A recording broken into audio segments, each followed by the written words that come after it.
बचपन से राहुल जी को अन्याय नहीं बर्दाश्त हुआ। बचपन में भी अगर खेलते खेलते कोई बच्चा किसी दूसरे बच्चे के साथ कुछ गलत बोल देता या अन्याय करता तो भैया लड़ पड़ते। भैया ने हमेशा जीवन भर न्याय की लड़ाई लड़ी है। मेरी दोनों माताओं की ये कर्मभूमि है और इसीलिए मैं यहां रायबरेली से चुनाव लड़ने आया हूं। प्रियंका गांधी वाड्रा कह रही हैं कि उनके भाई राहुल गांधी ने बचपन से ही कभी अन्याय को बर्दाश्त नहीं किया और बचपन में जो सबक मिला वो आज बतौर राजनेता उनमें चरितार्थ हो रहा है। प्रियंका गांधी वाड्रा कह रही हैं कि उनके भाई उनके लिए लगातार लड़ाई करते रहेंगे। दोस्तों, आज का दिन बहुत अहम था क्योंकि प्रियंका गांधी वाड्रा और राहुल गांधी दोनों एक ही मंच पर रायबरेली पर थे और दोनों के बीच किस तरह की समीकरण है वो इन तस्वीरों से स्पष्ट हो रहा है। मैं एक बता दूं बात आपको दोस्तों, रायबरेली में राहुल गांधी इतना ज्यादा नहीं दिखाई दे रहे जितना प्रियंका गांधी वाड्रा। कहा जा सकता है कि अपने भाई के लिए प्रियंका गांधी वाड्रा जो है वो शायद राहुल गांधी से ज्यादा मेहनत कर रही है रायबरेली के अंदर और उसके दो कारण हैं। पहली बात, राहुल गांधी यहां से किस्मत आजमा रहे हैं और दूसरी बात, ये विरासत है उनकी मां सोनिया गांधी की, क्योंकि सोनिया गांधी रायबरेली से कांग्रेस की आखिरी सांसद या ये कहा जाए मौजूदा सांसद हैं। स्वाभाविक सी बात है दोस्तों, रायबरेली की लड़ाई बहुत अहम हो जाती है। आज भाई बहन दोनों मंच पर मौजूद थे। राहुल गांधी ने प्रधानमंत्री नरेंद्र मोदी पर सीधा हमला बोला कि कोरोना में वेंटिलेटर नहीं थे, ऑक्सीजन नहीं थे, गंगा में लाशें बह रही थीं, मगर तब प्रधानमंत्री आपसे थाली बजवा रहे थे। कायदे से मीडिया को सवाल पूछना चाहिए था, मगर मीडिया यह कह रहा था कि वाह देखो क्या प्रधानमंत्री हैं, थाली बजवा दी। यही नहीं, राहुल गांधी ने नौकरियों के मुद्दे का भी जिक्र किया। उन्होंने कहा कि वादा 2 करोड़ नौकरियों का था, मगर उस वादे पर प्रधानमंत्री खरे नहीं उतर रहे। उसी तरह से प्रियंका गांधी वाड्रा जो हैं वो मैदान में थी। राहुल ने यह भी कहा कि यह लड़ाई दरअसल संविधान की है और भाजपा आरएसएस जो है संविधान बदल देना चाहते हैं और एक बार संविधान बदल गया तो इस संविधान के अंदर जो हमारे अधिकार निहित हैं वो भी हमेशा के लिए खत्म हो जाएंगे।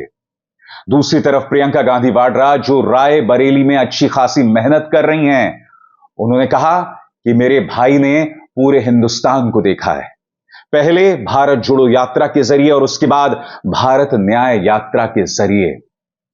दोनों की जुगलबंदी आज रायबरेली की जनता ने देखी। सबसे पहले आइए सुनते हैं प्रियंका गांधी वाड्रा ने किस तरह से अपनी बात रखी। बहनों और भाइयों, बहुत समय से इंतजार कर रहे हैं और आप बड़ी तादाद में यहां हमारी बातों को सुनने के लिए आए हैं, इसीलिए मैं ज्यादा कष्ट नहीं दूंगी। आज मुझे बहुत गर्व है कि आपके सामने कांग्रेस पार्टी की तरफ से आपके प्रत्याशी अपने बड़े भाई श्री राहुल गांधी को मैं यहां लाई हूं। इस देश में इकलौते नेता है जो 4000 किलोमीटर कन्याकुमारी से कश्मीर तक चले और उसके बाद मणिपुर से मुंबई तक उन्होंने यात्रा की, सिर्फ इस देश को एक संदेश देने के लिए कि देश का जन जन भाई भाई है, कि देश में पूरी तरह से विकास तब आएगा जब देश की एकता बनी रहेगी। और सिर्फ आप सबसे मिलने के लिए, आपकी समस्याओं को समझने और सुनने के लिए उन्होंने इतनी मेहनत की, उन्होंने इतने हजारों किलोमीटर पैदल चल के आपके बीच आने का कष्ट किया। इसीलिए आज आप उन्हीं की बातें सुनिए, मेरी तो बार बार सुनते रहते हैं। मैं गांव गांव प्रचार करने के लिए आ रही हूं मैं आपको इतना कहना चाहती हूं कि बहन हूं राहुल गांधी जी की, उनको बचपन से जानती हूं, उनको बचपन से जानती हूं। शायद कोई और मुझसे ज्यादा अच्छी तरह ने जाने। मैं एक बात आपको बता सकती हूं, बचपन से राहुल जी को अन्याय नहीं बर्दाश्त हुआ। बचपन में भी अगर खेलते खेलते कोई बच्चा किसी दूसरे बच्चे के साथ कुछ गलत बोल देता या अन्याय करता तो भैया लड़ पड़ते। भैया ने हमेशा जीवन भर न्याय की लड़ाई लड़ी है, कभी पीछे नहीं हटे हैं। ऐसा निडर व्यक्ति, ऐसा साहसी व्यक्ति, ऐसा दरिया दिल इंसान आपको पूरे देश में आप ढूंढ लीजिए, आपको नहीं मिलेगा। खास तौर से राजनीति में और जीवन में जो व्यक्ति सच बोले और सच्चाई से पीछे ना हटे, उस व्यक्ति का हमेशा महत्व होता है। समाज में भी उसे हम अलग दृष्टि से देखते हैं, आदर की दृष्टि से देखते हैं। भाई आपको हमेशा सच बोलेंगे, चाहे आपको पसंद आए ना आए, चाहे वो सच कभी कड़वा लगे, लेकिन सच्चाई से पीछे नहीं हटेंगे। उन्होंने सत्य का पथ पकड़ा है, वो हमेशा इस पथ पे चलेंगे। रायबरेली की जनता के लिए आपसे कंधा से कंधा मिलाकर आपकी लड़ाई लड़ेंगे और आपका विकास कराएंगे। आप सबको बहुत धन्यवाद। अब प्रियंका गांधी वाड्रा के बाद मंच पर आए राहुल गांधी और उन्होंने सीधा प्रहार प्रधानमंत्री नरेंद्र मोदी पर बोला। सुनिए। आज मुझे यहां आकर बहुत खुशी हो रही है और इस भाषण देने में मुझे मजा आ रहा है।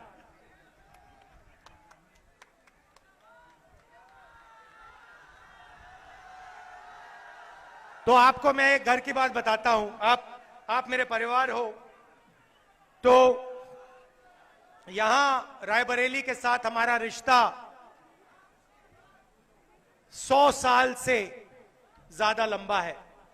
हमारे परदादा, प्रियंका के मेरे परदादा जवाहरलाल नेहरू ने अपना राजनीतिक जीवन रायबरेली के खेतों में किसानों के साथ, मजदूरों के साथ किया था। आप सोचिए 100 साल पुराना रिश्ता है। तो आज कुछ दिन पहले, आगे आ जाओ।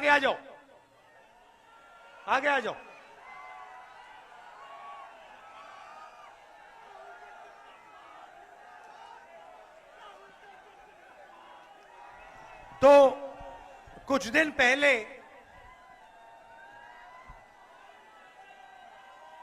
पहले मैं मां के साथ बैठा था।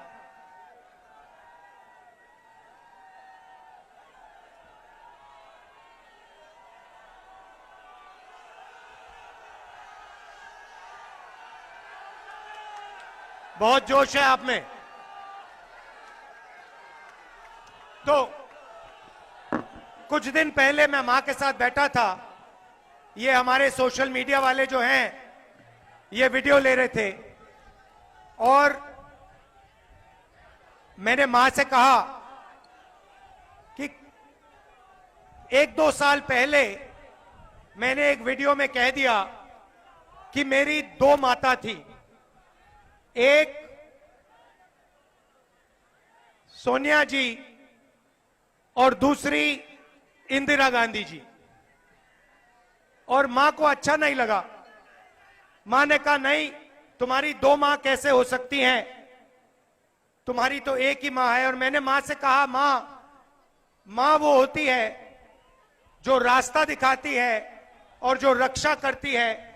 आपने मुझे रास्ता दिखाया, आपने मेरी रक्षा की, मगर इंदिरा गांधी जी ने भी मुझे रास्ता दिखाया, मेरी रक्षा की। तो अब मैं आपसे ये क्यों कह रहा हूं, क्योंकि मेरी दोनों माताओं की ये कर्मभूमि है और इसीलिए मैं यहां रायबरेली से चुनाव लड़ने आया हूं।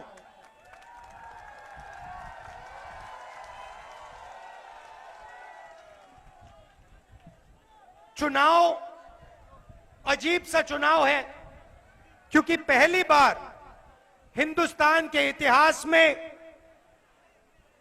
बीजेपी के लोग, आरएसएस के लोग हमारे संविधान को खत्म करने में, नष्ट करने में लगे हुए हैं।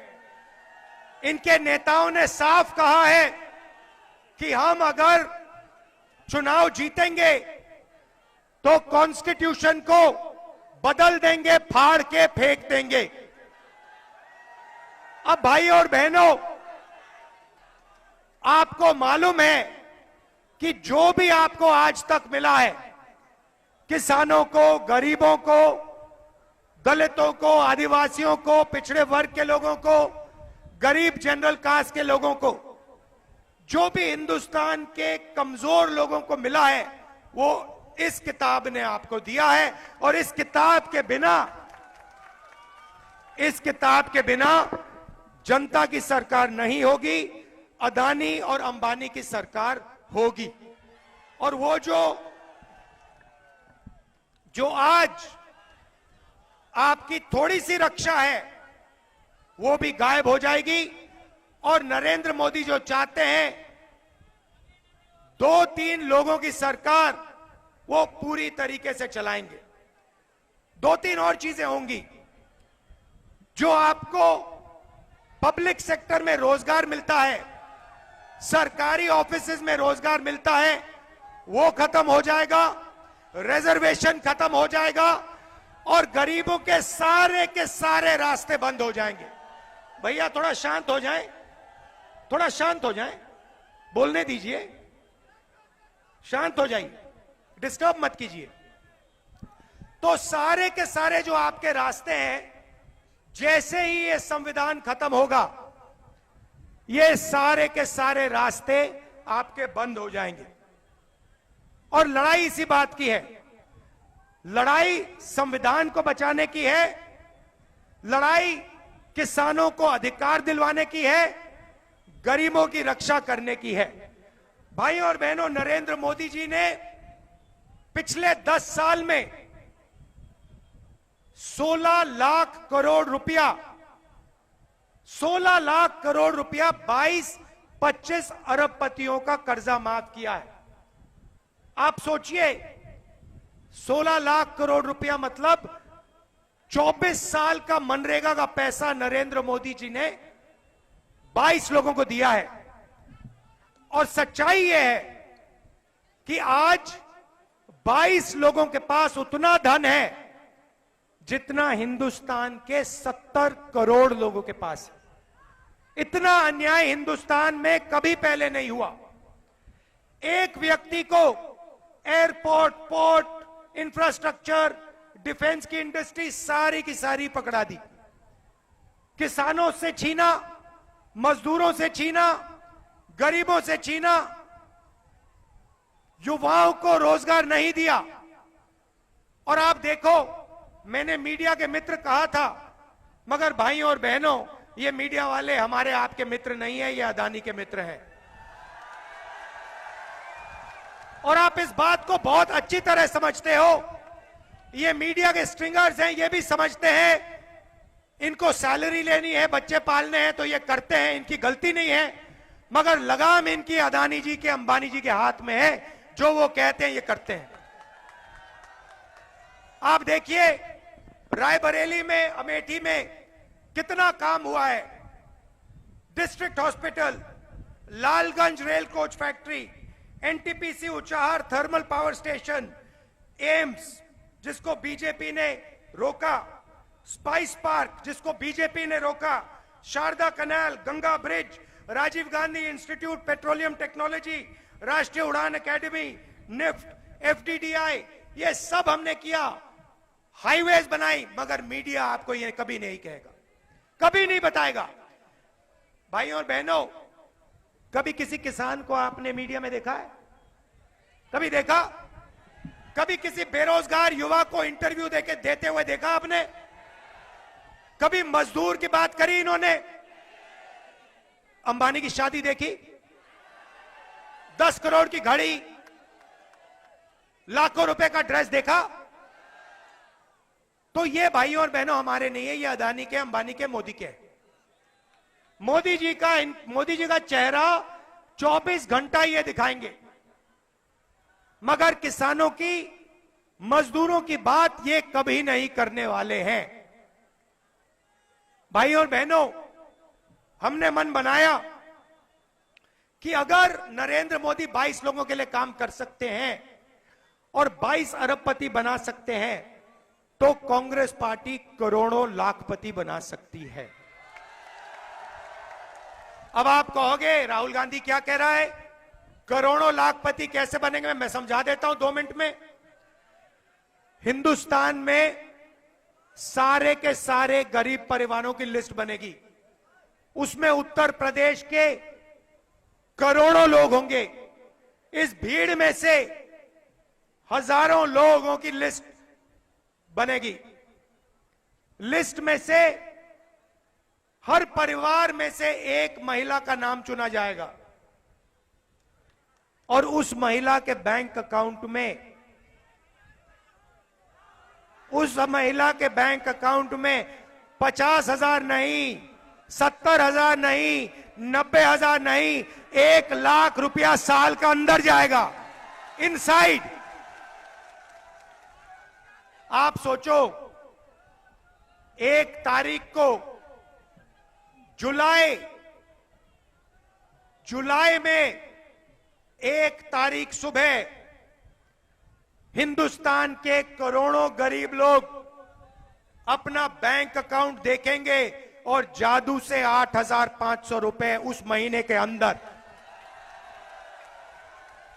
महिलाओं के बैंक अकाउंट में। भाइयों और बहनों, जुलाई में देखेंगे 8,500 रुपए, अगस्त में 8,500, सितंबर, अक्टूबर, नवंबर, दिसंबर, खटाखट खटाखट खटाखट खटाखट 8,500। अब महिलाओं के बैंक अकाउंट में क्यों बता देता हूं, शायद हमारे यहां भाई हैं, पुरुष हैं, आपको अच्छा ना लगे, मगर कहना पड़ेगा। बता दूं या नहीं बताऊं? बता देता हूं।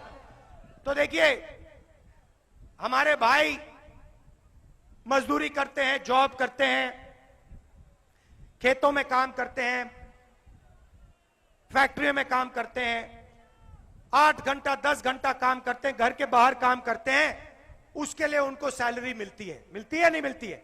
मिलती है।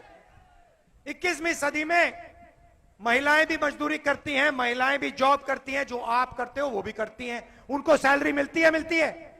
मिलती है ना? ठीक है। तो 10 घंटे घर के बाहर आप काम करते हो, 10 घंटे वो भी करती हैं, मगर फिर जब आप घर आते हो, महिलाएं 8-10 घंटे घर में काम करती हैं। करती है नहीं करती हैं? हाँ, इसीलिए उनके बैंक अकाउंट में 1 लाख रुपया साल का जा रहा है। मगर मैं आपको बहुत अच्छी तरह जानता हूं, मैं जानता हूं महिलाओं के बैंक अकाउंट में पैसा जाएगा, मगर आपके हाथ वो पैसा आ जाएगा, तो सबका फायदा होने जा रहा है। अब किसानों के लिए नरेंद्र मोदी 3 काले कानून लाए। देश के सारे किसान सड़क पे आ गए, धरना की, 70 किसान शहीद हुए। नरेंद्र मोदी कहते हैं ये किसान नहीं है, ये आतंकवादी हैं। बोला ना? तो किसानों को नरेंद्र मोदी आतंकवादी कहता है। किसान सिर्फ 2 चीज मांग रहा है। भारत जोड़ो यात्रा में, न्याय यात्रा में हजारों किसानों से मैंने पूछा कि भैया क्या चाहिए आपको, 10-12 बात मत बताओ, बस 2-3 बात बताओ। किसानों ने कहा राहुल जी आप क्या कह रहे हो, हमें 10-12 चीजें नहीं चाहिए, हमें सिर्फ 2 चीजें चाहिए।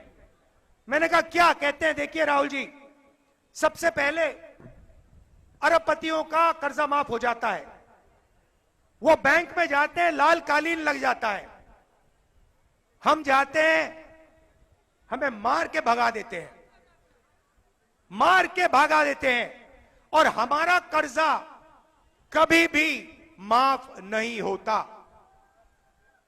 तो मैंने उनसे कहा, याद करिए, यूपीए के सरकार में 72,000 करोड़ रुपए हमने कर्जा माफ किया था, और सारे के सारे कहते हैं हां राहुल जी ये तो सच है, आपने किया था। और मैंने उनसे कहा, मैंने उन सारे के सारे किसानों से कहा, भाई मैं आपको एक वायदा करता हूं, अगर कांग्रेस पार्टी की इंडिया गठबंधन की सरकार आ गई तो आपका कर्जा माफ करना मेरा पहला काम होगा। और यही मैं आपको कहना चाह रहा हूं, पहला काम किसानों के लिए कर्जा माफी, सारे के सारे गरीब किसानों का कर्जा माफ। और दूसरा काम जो सारे के सारे किसानों ने कहा, राहुल जी हम चिप्स का पैकेट खरीदते हैं, वो सही दाम पे बिकता है। चिप्स का पैकेट में आलू हम उगाते हैं, एक आलू बिकता है, हमें कोई फायदा नहीं होता, हमें सही दाम नहीं मिलता, शुगर केन का नहीं मिलता, आलू का नहीं मिलता, सब्जी का नहीं मिलता, धान का नहीं मिलता, गेहूं का नहीं मिलता। मगर जब भी हम कुछ खरीदते हैं मार्केट में से, सारे के सारे चीजों का दाम फिक्स होता है, कम से कम दाम हर कंपनी को मिलता है, मगर हिंदुस्तान के किसान को, हिंदुस्तान की रीढ़ की हड्डी को नहीं मिलता। तो मैंने दूसरा वायदा किया, मैंने कहा देखिए, इतिहास में पहली बार हिंदुस्तान की सरकार कानूनी मिनिमम सपोर्ट प्राइस अपने किसानों के लिए लाने जा रही है। तो ये दो वायदे मैंने यात्रा में किए थे, और तीसरी बात हमने मैनिफेस्टो में डाल दी। तीसरी बात यह है कि आप बीमा का पैसा देते हो, नरेंद्र मोदी जी ने बीमा योजना दी, 16 कंपनियों का पूरा फायदा दिया। जब किसानों का नुकसान होता है, आपसे कहते हैं आपको इंश्योरेंस का बीमा का पैसा नहीं मिलेगा, हमने अपने मैनिफेस्टो में लिख दिया है किसानों को बीमा का पैसा मिलेगा, और 30 दिन के अंदर बीमा का पैसा मिलेगा। तो ये किसानों के लिए। अब सबसे बड़ी बात, नरेंद्र मोदी ने कहा था 2 करोड़ युवाओं को रोजगार दूंगा, कहा ना, और फिर कहते हैं देखो नाली में पाइप डालो, नाली में पाइप डालो हिंदुस्तान के युवा, उसमें से गैस निकलेगा, गैस से पकौड़े तलो और बेचो। और 2-3 लोगों ने जाके नाले में पाइप डाला और ट्राई किया, ना गैस ना पकौड़े ना कुछ। वही मामला था कोविड वाला। भाइयों और बहनों, वेंटिलेटर नहीं है, ऑक्सीजन नहीं है, गंगा में लाशों के ढेर हैं, मगर भाइयों और बहनों मोबाइल फोन की लाइट ऑन कर दो, चमकाओ, पूरी दुनिया को दिखाओ कि हिंदुस्तान में कोविड से करोड़ों लोग मर रहे हैं। और जब लाइट ने काम नहीं किया तो फिर कहते हैं भाई और बहनों चलो भैया लाइट नहीं चली, थाली बजा दो। और जनता मीडिया कह रही है वाह वाह वाह वाह वाह, क्या कमाल की बात करी। भाई और बहनों, 6 साल का बच्चा जानता है कोविड कैसे फैलता है। सबको सड़क पे बैठा दिया, खड़ा कर दिया, सब लोग थाली बजा रहे हैं और कोविड धड़ाधड़ धड़ाधड़ धड़ाधड़ फैल रहा है, लोग मर रहे। मीडिया कह रही है देखो क्या प्रधानमंत्री है भैया, क्या थाली बजा दी, देखो नचा दिया लोगों को। नोटबंदी, गलत जीएसटी, थाली, पकौड़ा, युवाओं को यह दिया। अग्निवीर दिया नहीं भैया, अग्निवीर लिया। पहली बार दुनिया की किसी भी सेना में पहली बार जवान को मजदूर बना दिया, बंदा मजदूर बना दिया, बंधुआ मजदूर बना दिया। कहते हैं किसान का बेटा, मजदूर का बेटा बॉर्डर में जाता है, उसे कहते हैं तुम अग्निवीर हो। अरबपति का बेटा जाता है, बड़े उद्योगपति का बेटा जाता है, कहते हैं तुम अग्निवीर नहीं हो, तुम नॉर्मल जवान हो। गोली लगेगी भाई और बहनों, अग्निवीर को लगेगी, और फिर अग्निवीर से कहा जाएगा हिंदुस्तान में 2 तरीके के शहीद हैं, तुम वो शहीद हो जिसको शहीद का दर्जा नहीं मिलेगा, जिसके परिवार को पेंशन नहीं मिलेगी, जिसको हिंदुस्तान की रक्षा, हिंदुस्तान की सरकार कुछ नहीं देने वाली है। यह नरेंद्र मोदी का काम है। क्यों? क्योंकि अदानी को वो डिफेंस इंडस्ट्री के सारे कॉन्ट्रैक्ट देना चाहता है। भाइयों और बहनों, अमेठी में मैं राइफल की फैक्ट्री लाया था, AK-47 की फैक्ट्री लाया था। आप जानते हो फैक्ट्री आज तक क्यों नहीं चालू हुई है? क्योंकि नरेंद्र मोदी अदानी को कॉन्ट्रैक्ट देना चाहता है, इसीलिए वो आज फैक्ट्री चालू नहीं हुई है, इसीलिए वहां AK-47 नहीं बन रही है, AK-203 नहीं बन रही है। भाइयों और बहनों, अग्निवीर इसलिए बनाया गया है, आपको, हिंदुस्तान के किसान के बच्चों को, मजदूरों के बच्चों को जवान नहीं मजदूर बनाया गया है। क्यों? अदानी जी को फायदा पहुंचाने के लिए। सारे के सारे डिफेंस कॉन्ट्रैक्ट देखो, ड्रोन के कॉन्ट्रैक्ट देखो, सारे के सारे एक ही व्यक्ति को दिए जा रहे हैं, या अंबानी या अदानी। तो अब सवाल उठता है, कांग्रेस पार्टी हिंदुस्तान के युवाओं के लिए क्या करने जा रही है? इस सवाल का जवाब देने में यहां आया हूं, आपके सामने रायबरेली आया हूं। भाइयों और बहनों, पहला काम 30 लाख सरकारी नौकरियां हम 15 अगस्त तक आपके हवाले करने जा रहे हैं।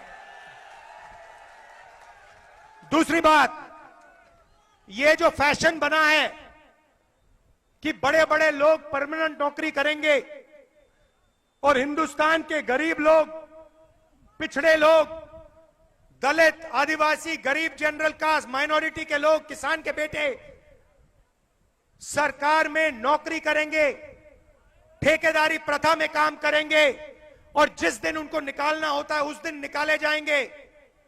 यह अन्याय है भाइयों और बहनों। इसीलिए सरकार में, पब्लिक सेक्टर में कांग्रेस पार्टी की सरकार, इंडिया गठबंधन की सरकार ठेकेदारी प्रथा को बंद करने जा रही है। अगर नौकरी मिलेगी, इज्जत की नौकरी मिलेगी, परमानेंट नौकरी मिलेगी, पेंशन के साथ नौकरी मिलेगी, गरीबों को मिलेगी, कमजोरों को मिलेगी, किसानों के बेटों को मिलेगी, मजदूरों के बच्चों को मिलेगी। और तीसरा, और भाइयों और बहनों, क्रांतिकारी काम। यहां पे बेरोजगार कौन है? दिखाओ हाथ। ये देखो, लाइन लग गई, हाथ उठ गए। सबसे पहले भैया धन्यवाद करो मोदी जी का कि आप सबको बेरोजगार बनाया उन्होंने। धन्यवाद करो, धन्यवाद करो कि मोदी जी आपने हमें बेरोजगार बनाया, इसके लिए दिल से आपका धन्यवाद।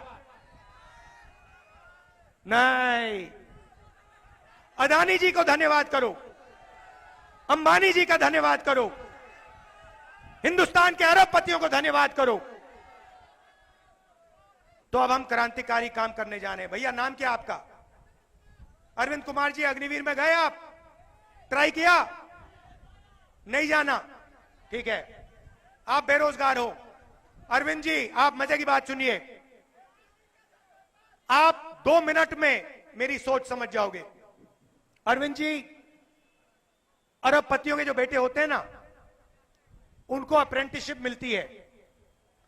जॉब लेने से पहले उनके पापा कहते हैं, बेटा जाओ 1 साल की नौकरी करो, काम करना सीखो, सैलरी मिलेगी, ट्रेनिंग मिलेगी।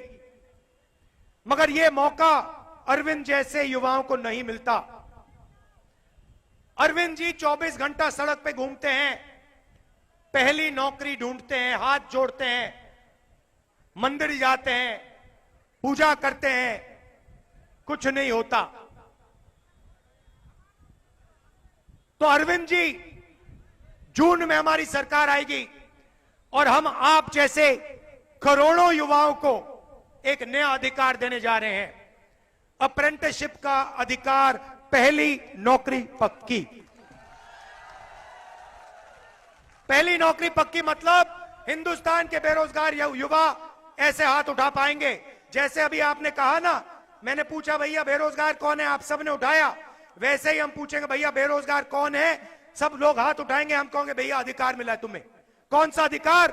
1 साल की पक्की नौकरी का अधिकार, 1 साल की अप्रेंटिसशिप मिलेगी पब्लिक सेक्टर में, BHEL, HAL, railways, private sector में, बड़ी बड़ी कंपनियों में, सरकारी ऑफिसेज में, सरकारी अस्पतालों में, सरकारी कॉलेजेस, स्कूल में 1 साल की नौकरी होगी, बेहतरीन ट्रेनिंग मिलेगी, हर सेक्टर में ट्रेनिंग मिलेगी, ऑटोमोबाइल सेक्टर में, बैंकिंग सेक्टर में, हर सेक्टर में मिलेगी। और भाई और बहनों, साल का 1 लाख रुपया बैंक अकाउंट में मिलेगा। 8,500 रुपए महीने के पहले तारीख को आप देखोगे, खटाखट खटाखट खटाखट खटाखट 8,500 रुपए। तो करोड़ों लाखपति महिलाएं और दूसरी तरफ युवा, सीधा हम पैसा आपके जेब में इंजेक्ट कर रहे हैं। जैसे गाड़ी में इंजन में पेट्रोल डाला जाता है ना स्टार्ट करने के लिए, हिंदुस्तान की अर्थव्यवस्था चालू करने के लिए हम आपके सारे के सारे बैंक अकाउंट में पैसा डाल रहे हैं। होगा क्या?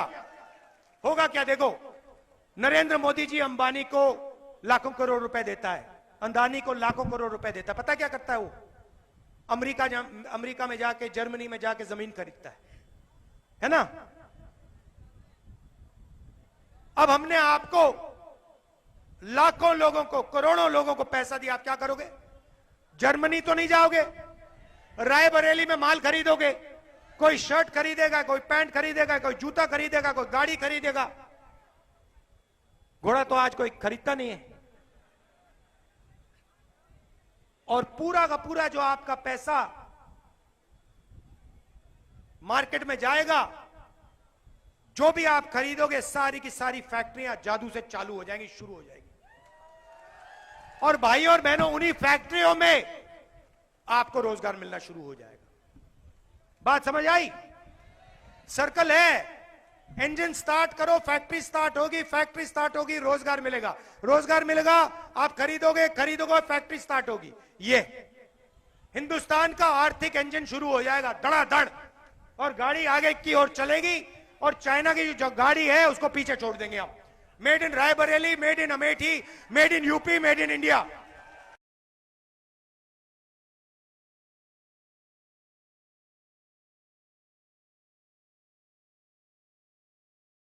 की महिलाएं, आज 250 रुपए मिलता है मनरेगा में, जून 4 के बाद 400 रुपए हो जाएगा।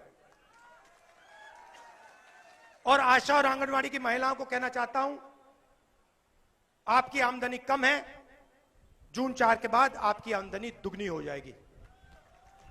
यह मैं आपसे कहना चाहता था। आपने इतने प्यार से मेरी बात सुनी, मजा आ गया मुझे, मैं सच बताऊं। और इतना जोश था, देखो मैं बताऊं आपको, मैंने इस इलेक्शन में 70, 80, 90 मीटिंग्स कर ली हैं, मगर इस मीटिंग में इतना जोश था कि मुझे कहना पड़ा कि भैया मुझे बोलने दो। तो मैं दिल से आपका धन्यवाद करता हूं। ऐसा लग रहा है कि मैं आपके बीच में परिवार में आया हूं। दिल से आपका धन्यवाद करता हूं। तो बड़ा सवाल ये कि क्या राहुल गांधी और प्रियंका गांधी वाड्रा की टीम प्रधानमंत्री और उनके पूरे लाव लश्कर का मुकाबला कर सकते हैं?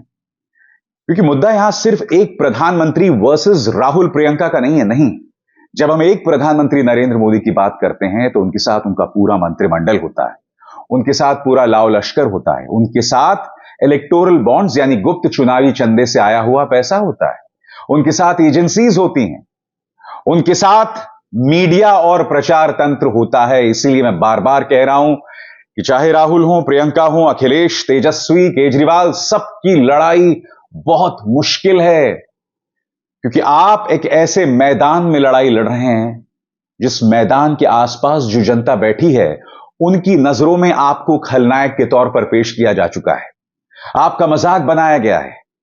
उनकी नजरों में प्रधानमंत्री नरेंद्र मोदी ईश्वर तुल्य हैं, देवता से कम नहीं है। इसीलिए अगर विपक्ष की निगाह से, इंडिया गठबंधन की निगाह से 4 जून को कुछ चमत्कार हो जाता है और उनके पक्ष में चुनावी नतीजे आ जाते हैं दोस्तों, तो आजाद भारत के इतिहास में इससे बड़ा राजनीतिक चमत्कार नहीं होगा। अभिसार शर्मा को दीजिए इजाजत। नमस्कार। स्वतंत्र और आजाद पत्रकारिता का समर्थन कीजिए, सच में मेरा साथी बनिए। बहुत आसान है दोस्तों, इस ज्वाइन बटन को दबाइए और आपके सामने आएंगे ये 3 विकल्प, इनमें से एक चुनिए और सच के इस सफर में मेरा साथी बनिए।